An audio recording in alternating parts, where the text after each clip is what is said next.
ఉత్తరప్రదేశ్ కు తాను దత్తపుత్రుడినని ప్రధాని నరేంద్ర మోడీ చెప్పారు.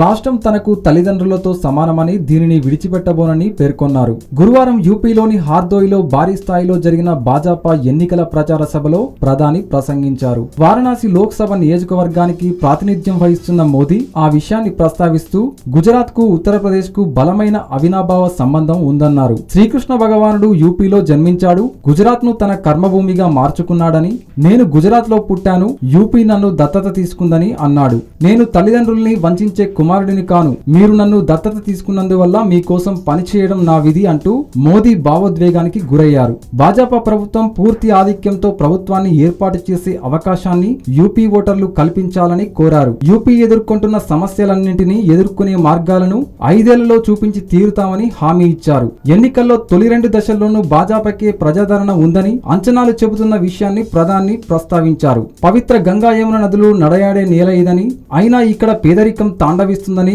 ఇక్కడ ప్రభుత్వాలకు సంకల్పం లేకపోవడం చాలా బాధాకరమన్నారు. అధికారంలో ఉన్నవారు తమ ఓటు బ్యాంకును కాపాడుకోవడానికి వీలైనన్ని మార్గాల్లో తమకు తాము సాయం చేసుకోవడానికే ప్రయత్నిస్తుంటారని, ప్రజలు మాత్రం అప్రమత్తంగా ఉండాలని యూపీ ప్రజలను కోరాడు మోదీ.